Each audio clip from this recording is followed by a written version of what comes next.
That's not on? Can you hear me now? There we go. Testing, testing. We'll have plenty of time to talk after class, I promise. I promise. For now, we've got some very important work to do. Looking at God's Word this morning, I'll invite you to join me in Joshua chapter 6. Joshua chapter 6 as we continue our study through the book of Joshua, thinking about this idea of being strong and courageous and taking hold of the promises of God. What I want us to think about every week as we are looking at the book of Joshua is first, I want us to be impressed by how God just goes out of His way to make sure His people know, I am with you. I will never leave you or forsake you. The Joshua chapter 1 and God's statements there have really set the tone for this because He wants His people to know that as long as I am with you, you can be confident in the future and what is going to happen ahead of you. You can be confident in my words and the surety of what you are walking into. God is with His people. And as we open Joshua chapter 1, that's exactly what we see. Now, I want you to appreciate also what it's taken for us to get here, right? We talked last week, Joshua is a book about conquest, right? About fighting. We have done no fighting yet in the book of Joshua. It's going to start this week, sort of. If you can call marching around walls fighting. But God is with them. And He wants them to know that if I am with you, you can do anything. So the location has been set. You remember last week we ended Joshua chapter 5. The commander of God's army has come to Joshua. And there's this very humbling and positional moment for Joshua. You remember he comes up to the man and says, you for us, you're against us. And the guy reminds him, well, neither. This is my fight. And you're either with me or you're against me. And Joshua understands his role. You remember how that scene ends? Joshua is on his face, recognizing that even though he is the leader and the commander of Israel, he's not the leader. God is. They're following God. And so as chapter 5 ends and as we begin chapter 6, he's looking toward Jericho, recognizing his place and his position. And as we open Joshua chapter 6, we need to observe that mobilization for taking Jericho begins with 4 very simple words.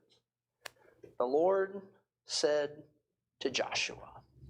It's a very important point for us to observe, and I think one that we can very easily glaze over, but this is actually a prophetic formula that occurs a lot more as you get into the Old Testament, into the later prophets. Anytime you see this phrase, the Lord said to blank, what's about to happen is God is going to foretell what's coming in the future. He's going to express judgment. He's going to give promises.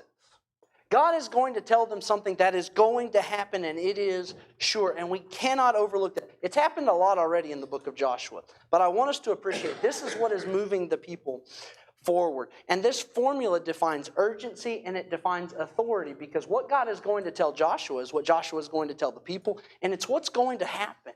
It's how things are going to play out. Now listen, I don't want to beat a dead horse, because I know everyone here this morning appreciates this, but whenever God says something, that's how it's going to be.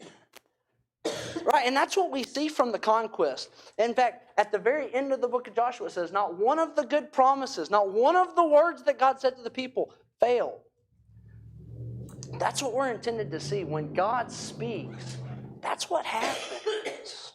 And the people of God need to appreciate that. We as the people of God need to appreciate that when God speaks, that's reality. That's how things are going to be in our life. That's how they're going to play out if we're willing to trust Him. And that's really where we need to settle our attention. We can be strong and courageous, but we still have to take hold of God's promises through our obedience. But I wanted to kind of settle on that as we begin, because that's an easy phrase to miss, but it sets the tone for everything that's about to happen here in Joshua chapter 6. God comes to Joshua. He wants Joshua to be His messenger. Now, I ask you, if you have your worksheet this morning, I ask you to think about this with question number 2.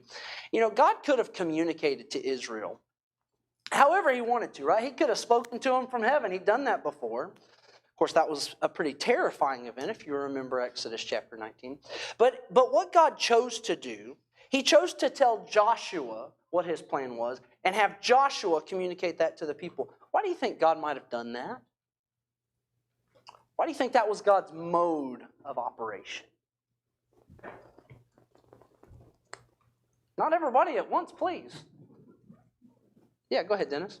I think you look at it, it's the same way God did with Moses from time to time. He was God's spokesman. Sure. He was using him, set him up. This is your leader. That's right. He's the spokesman for me, and he's passing on what I want from you. But it's the same way. He's kind of showing that this is my designated leader for these people. That's right. And now he's going to speak for me. Yeah, when God chooses somebody, you pay attention to him, right? Obvious applications there as we get into Jesus. What does the writer of Hebrews say? Be sure that you don't ignore him. Pay attention to him because God's speaking through him. Yeah, what else? Well, that's what has happened throughout the scriptures is that God gave his word That's right. to mankind with the tablets of stone in the New Testament, with the conversion of the Ethiopian eunuch, with the conversion of Saul. Every single time God gave the message to a man to give that That's message right. to the person that he was speaking That's right. to. That's right. And that's exactly why I'm bringing this up. This is God's mode of communication, and we need to observe it. He's been very consistent, right, throughout history in how he has done this. He's come to people. He said, you tell them what I want them to hear, and you people pay attention, right? Pay attention to my messenger. And we need to appreciate that because God wants us to know when he comes to somebody, we listen to them. And what they have to say, we listen to that. And if we don't, it doesn't go well. It doesn't go well. That's what happens in the post-conquest era when we get into the book of Judges and all of the kings. The people didn't listen to what God had to say. They didn't listen to his messengers. It doesn't end well. But here in Joshua, what we do see is that when people listen to God's messenger, things go as they should. They take hold of the promises. That's why Joshua is such a positive book, because in this book, the generation is different from the last who refused the things that God said, didn't believe his messenger. These people, although they're going to fail and falter at times, they listened. They did what the messenger said. They followed him. And they took hold of the promises of God. It's the same thing for us today. God has given us promises, but we only take hold of the promises when we listen to the messenger that we know is from God. And so up to this point, that's kind of how Israel has lived. They've listened to the word of God. It's defined their next move and their mode of action. And so here we go. We're going into Jericho. It's time for battle, right? God is going to give them a battle plan this morning. He's going to give them a battle plan for Jericho. And what I want us to see, I'm getting a little ahead of myself, is that God's battle plan that he gives them, it alleviates the element of surprise and it assures victory. Now, if you're going into battle, that's what you want, right? I want a sure thing. I want to know that if I go here, that we are going to win. And God says, I got that for you. Here's your battle plan. As long as they listen, they're going to win. In fact, God's already given them the city. Look at Joshua chapter 6 and verse number 2. And the Lord said to Joshua, see, I have given Jericho into your hand with its king and the mighty men of valor. God's already promised. I've already given it to you. You follow the plan. Everything is good. Seems like a pretty sweet deal that they've been expecting, right? Daniel, what were they supposed to see? What exactly did he mean? Hang on there. I'm going to get there. Yeah, I'm going to get there. Don't you be reading my notes. We're going to get, and that's important because what they saw was different from what God saw, wasn't it? And we're going to talk about that here more in just a minute. See, the problem with God's battle plan it was incredibly unconventional, wasn't it? So what's the battle plan? Y'all know the story of Jericho. What was God's battle plan for them? Walk about an hour a day. We're going to do a lot of walking. We're going to do a lot of looking. We're going to do some screaming. We're going to keep our mouth shut. We're going to keep our mouth shut, and then we're going to scream. Yeah. Very unconventional. Maybe a great scare tactic. But if I'm an Israelite, maybe I don't know a lot about war, but I'm going, I don't know about this, right? This seems like it might not work, right? And look, I'm putting myself in their sandals, and I'm thinking, is this really how we're going to take this city of Jericho? Surely that's not going to get us in there. And let me tell you, to best appreciate the Battle of Jericho, we really need to talk about the condition of Jericho. Look at the very beginning of this chapter. What was the condition of Jericho when Israel arrives? What does it say about them in verse number 1? Closed up. Nobody was coming in, nobody was going out. That's right. So for one, you've got a city that's incredibly secure, and they are aware that you are here, right? They are ready for you. They're not just cowering. Maybe they're cowering a little bit, but they're ready to fight you, right? Okay, so it's shut up inside and out. No one comes in, no one comes out. But not only this, they have a monstrous wall that Israel has to get over. I got some pictures I want to show you. I did a little bit of research on this because I've heard the story of Jericho so many times. You know, they had a wall around it, right? We didn't live in these sorts of times. But based on archaeological finds, and I got this information from the Encyclopedia Britannica and also from a group called the Associates for Biblical Research, which is one of the archaeological groups that does this. Jericho actually had 2 walls around it. You can see the main part of the city had a wall that was about 6 feet high, about 15 feet high, 12 to 15 feet high. And then it had a lower wall with this big grassy embankment. And it had another wall that was about 12 to 15 feet high. I've got a little bit better picture you can see here. And so the way that it was set up, it kind of had this retaining wall at the bottom that was 12 to 15 feet high. And the first wall was 20 to 26 feet high. So you can imagine, you're already, as you walk up to the city, you've got this monstrous thing towering over you. And not only that, Jericho was built up on a hill, so it just continues to go up, and you can see that embankment goes up, and then you've got this other wall, and so the top of that wall is about 46 feet off of the ground from where those soldiers down at the bottom are standing. Now, I just want to read you a couple quotes I found from these different sources.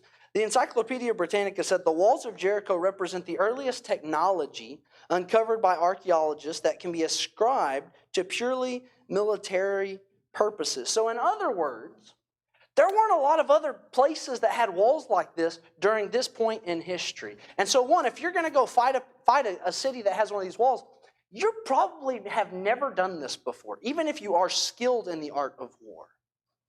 Okay, so Israel's looking at this and they're probably going, we don't even know where to start. Right? How do you take out a wall like this? Okay, and then according to the Associates for Biblical Research, that archaeological group I was telling you about, the Mound of Jericho was surrounded by this massive embankment with a retaining wall at its base. And you can see the dimensions here. This is what loomed high above the Israelites as they marched around the city each day for 7 days.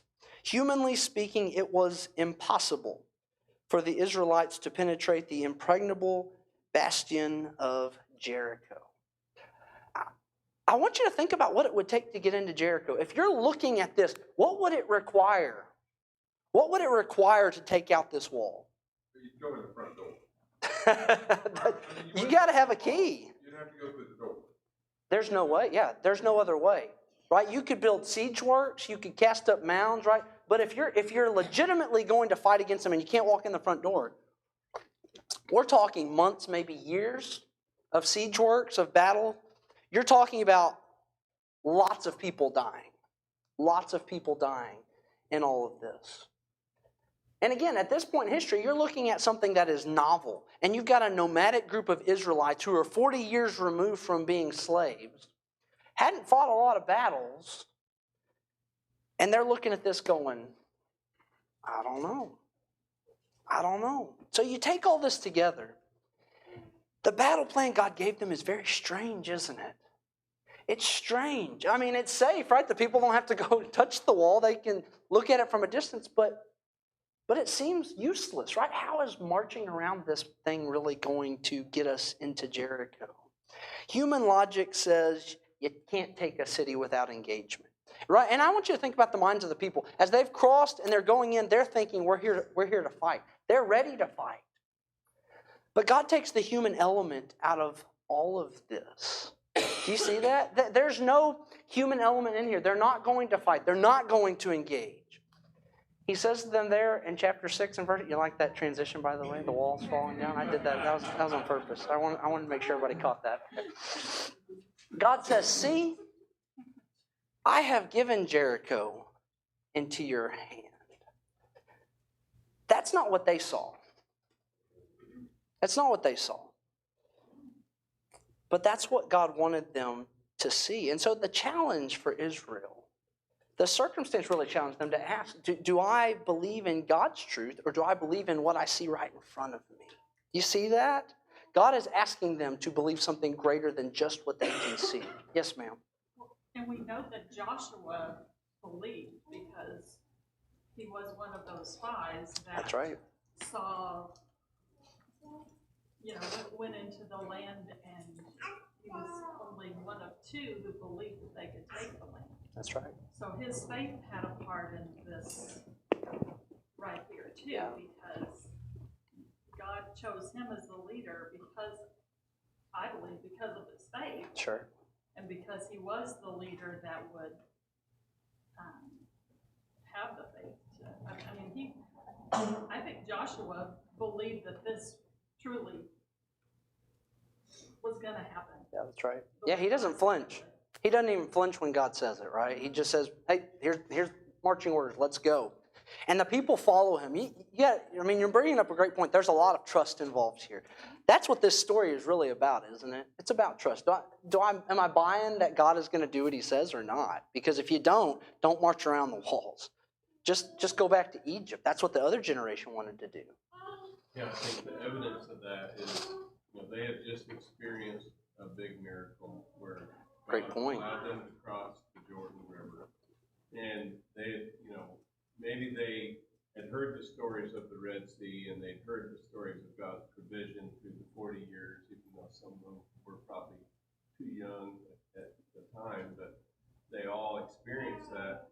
And the evidence is they followed Joshua when he said, do this, and we're going to be successful, they did it. That's right. And you got to wonder, surely there were some doubters in the group somewhere, but they didn't, they didn't break protocol. They did what was said. Yeah, that's such a great point. I'm just thinking about what that looked like collectively to have that sort of trust. I mean, God was obviously being very gentle and patient with them to help them get to this point. But they had developed this community where they knew we're following God's chosen person, and whatever he says, that's how it's going to go. And that's how this community ought to be today, right? We know God's chosen person, and we're going to go where he says to go because we trust that what he says is going to get us where we want to go. Jim? Well, faith is the assurance of things hoped for and the conviction of things not seen. That's right. It's always the way it's been. It's how we live our life, right? That's right. It wasn't just trust and all that. These people had to have faith in God and had to have faith in their leader. That's right. And there's no doubt, no different than baptism. Many of us struggle with fly baptism, right? Sure. Because that's what God said. Yeah. It has nothing to do with us. This is a great story, that same thing. Yeah. Well, and the battle plan was totally contrary to what they saw. And that's not to say we can't trust the things that we see in front of us, but it's that God's reality and what God sees has to trump that, has to dictate how we approach it. Not to say we've got to understand it all. In fact, I'm going to talk about that here in just a minute. We don't need to know how it's going to work out. We need to know the one that is going to take care of it, right? It's not what we see, it's who we see. Isn't that what this is about? Because what they saw was a wall they weren't getting over. But what they were able to see was the God that said, I'm going to get you through it. And you're going to walk straight into it. No? This also shows that no matter, we look at our technology, what we can build today. Sure. For instance, I can imagine what these people are saying here. Whatever man can build, whatever man can do, God can. Yeah. In a moment, yeah. Yeah, such a great point. Dennis? Going back to what Jim was saying, God is consistent through the Bible with this type of plan. You see it in the Judges, you think about Gideon. You see it in the time of Kings, you think about Hezekiah. You see it in how people were expecting an earthly king for Jesus. And God was not.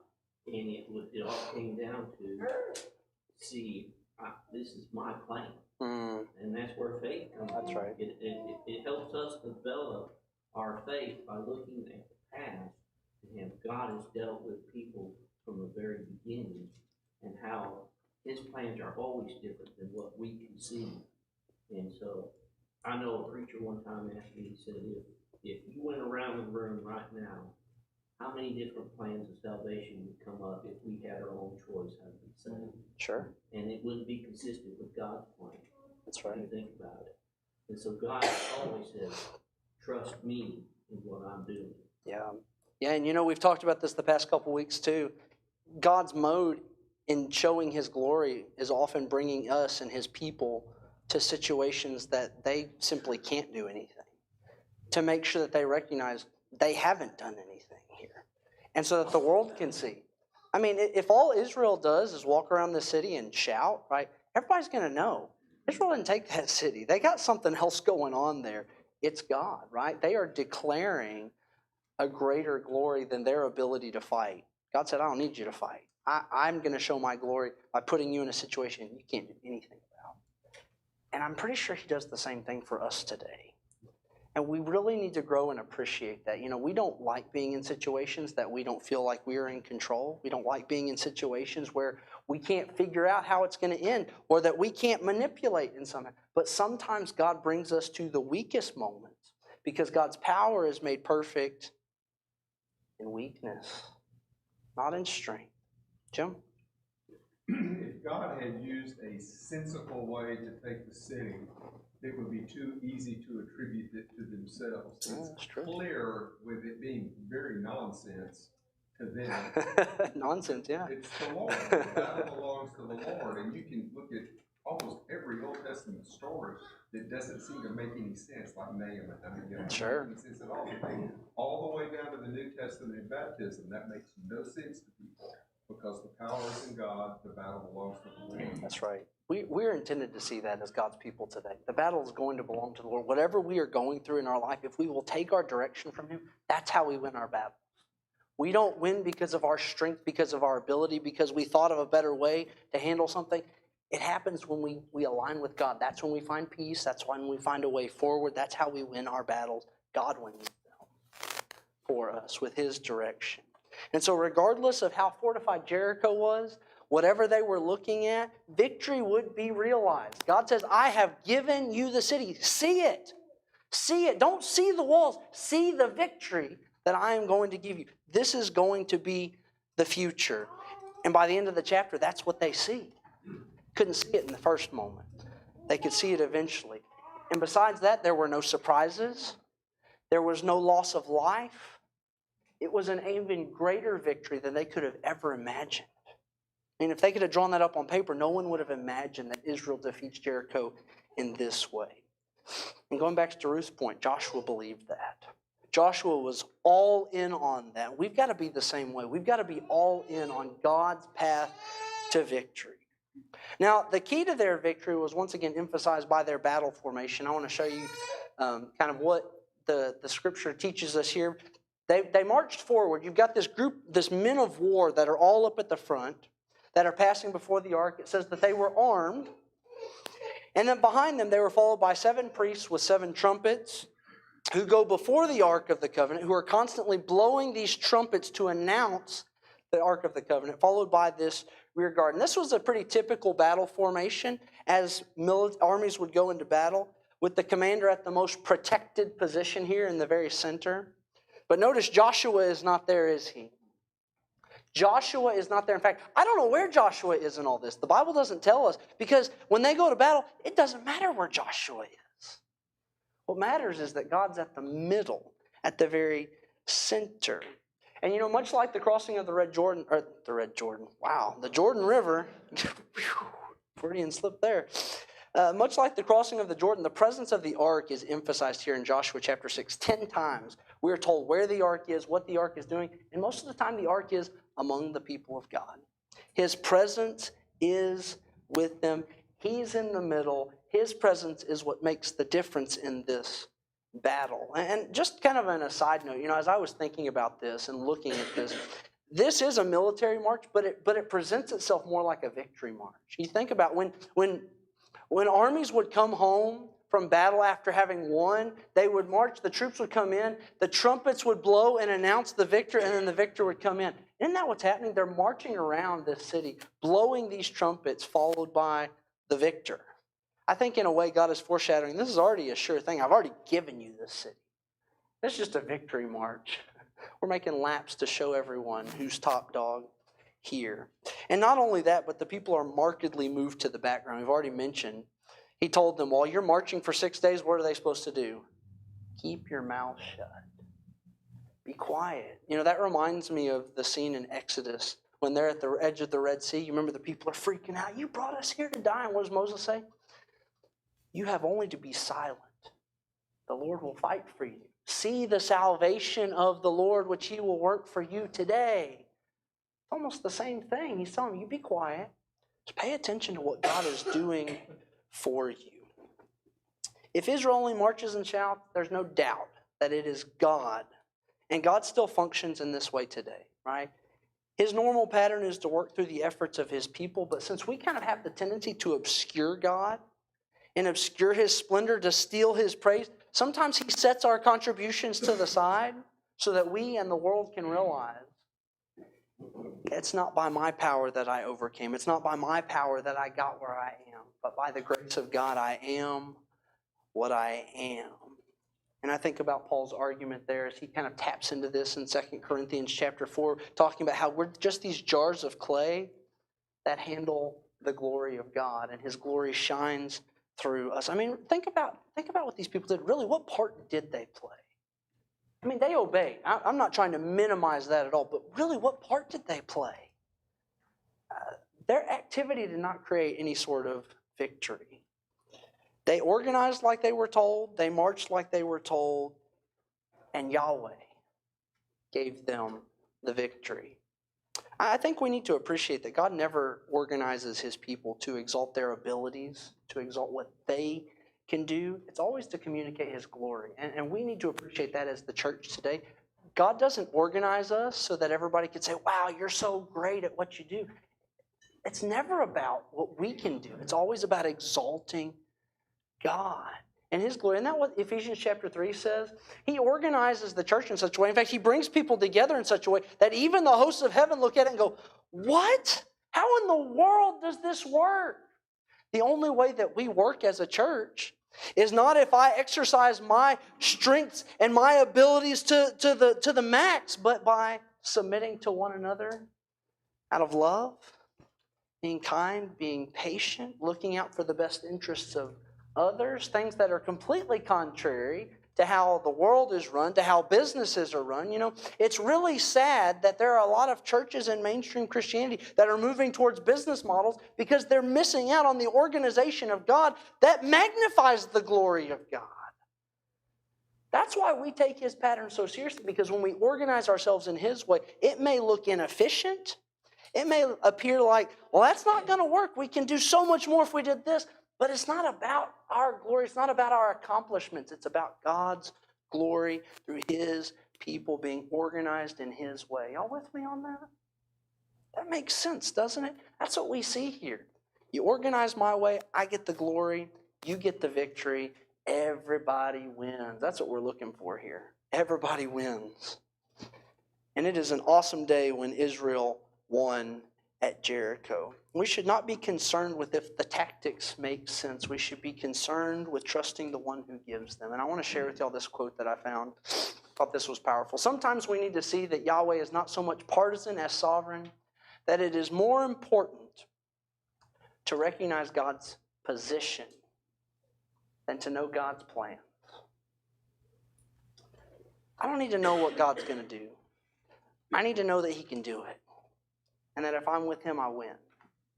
Danny? Yeah, First Corinthians, it talks about the foolishness of God. That's right. And I think this would qualify for it. Yeah. Because how many people would actually take their army to war like this? That's right. Nobody would. Yeah, nobody's doing that. And the words have already been used this morning. This is nonsense. This is foolishness, right? If a military is getting together, this makes no sense. But God says, I can make it make sense. If you see things from my perspective and you recognize I am the X factor and nothing else. Yeah, great thought. Anything else? Yeah, Jim?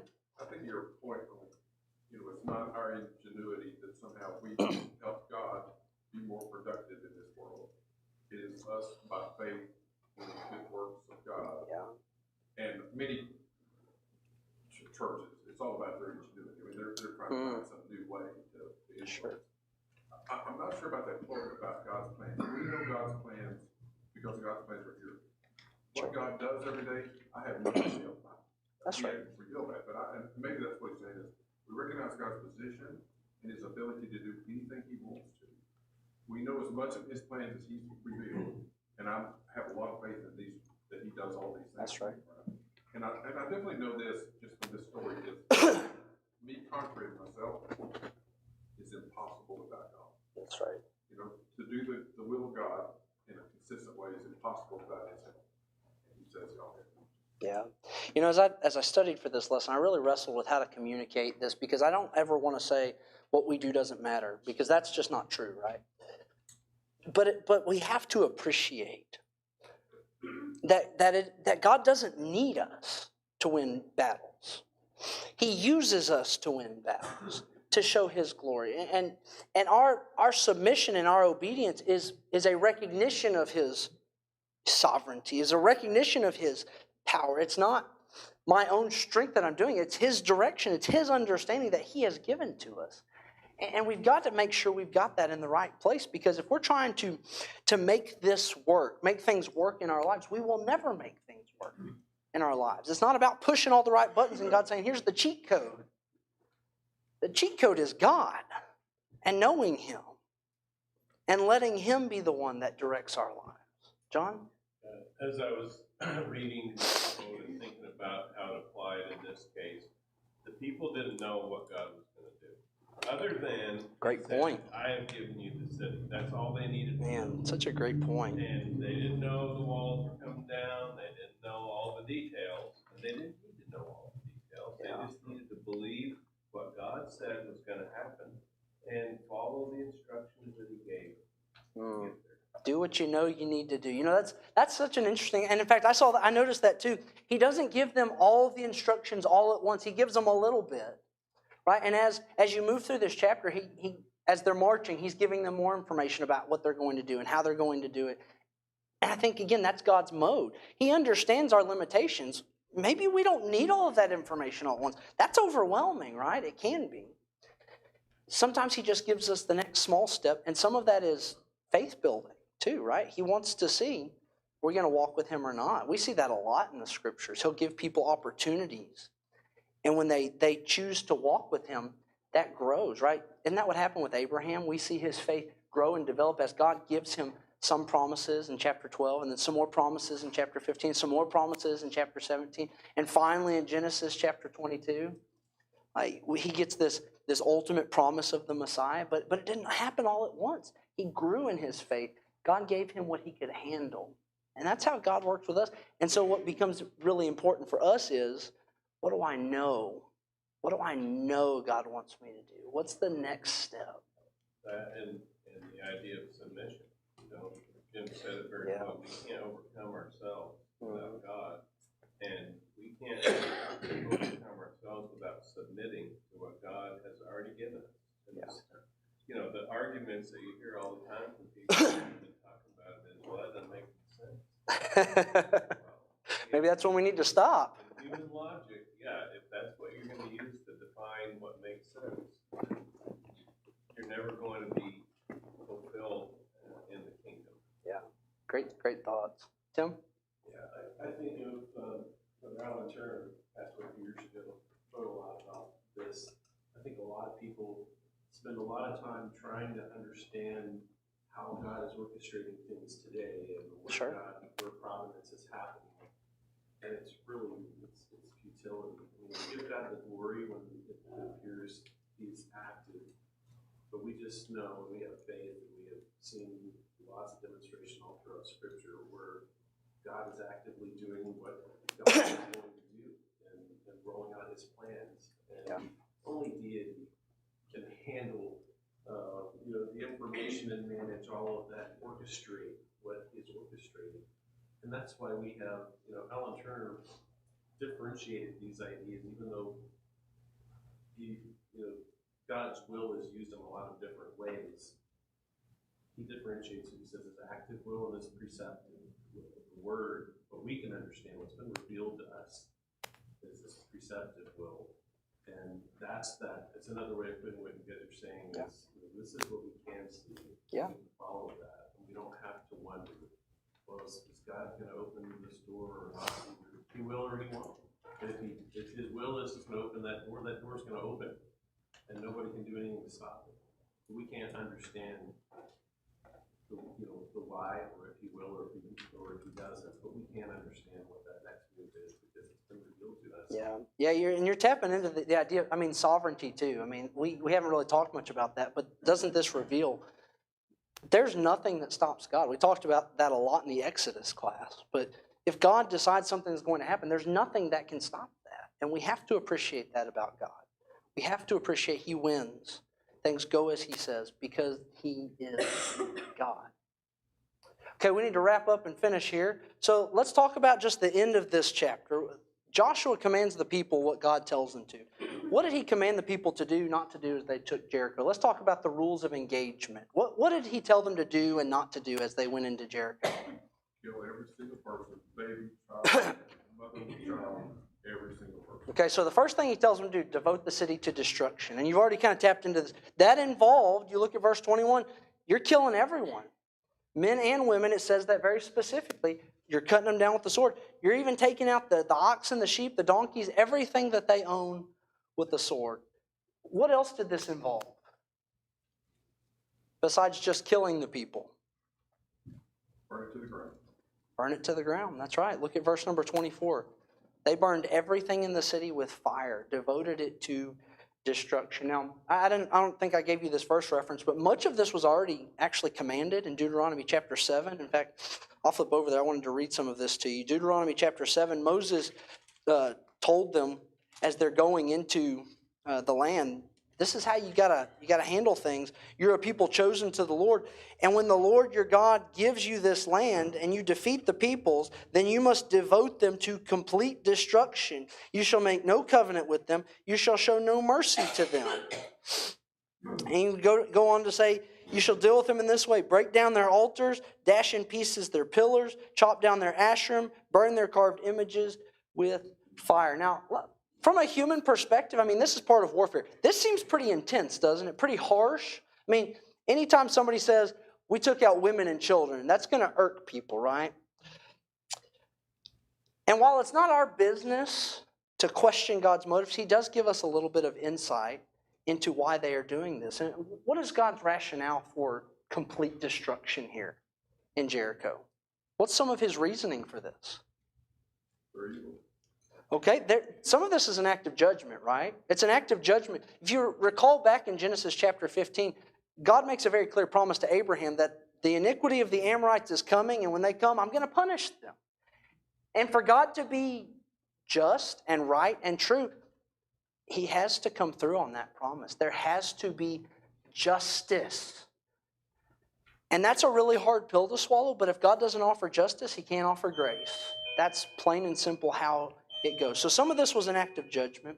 Some of it also was for Israel's protection. You know, he'll go on to say here in Deuteronomy chapter 7, don't intermarry with them, for they will turn away your sons from following me to serve other gods. You know, you think about if they leave other people, and you actually see this at the end of Joshua as you get into the book of Judges. If they leave these people here, they also leave their customs, they leave their gods, they leave their ideology, they leave their culture, and all of those things impact how God's people will think and act and live, who will they worship, who they will follow. And so if they allow anybody to continue, those things continue as well. Their influence is there. And we see the effects of that in Israel's history. When they didn't wipe out nations like they were supposed to, those nations turned them against God and eventually led to their deportation. And so this whole endeavor of God saying, devote the city to destruction, it reveals sure justice, but it also reveals abundant grace. I mean, think about how long God has been withholding this from these nations, 400 years. But He said, there comes a time when there's consequences. And if there's not consequences, who am I? I'm not God. He has to show us that. And that's the same way God is today. You think about Romans chapter 11, verse 22. Behold the goodness and severity of God. It's necessary.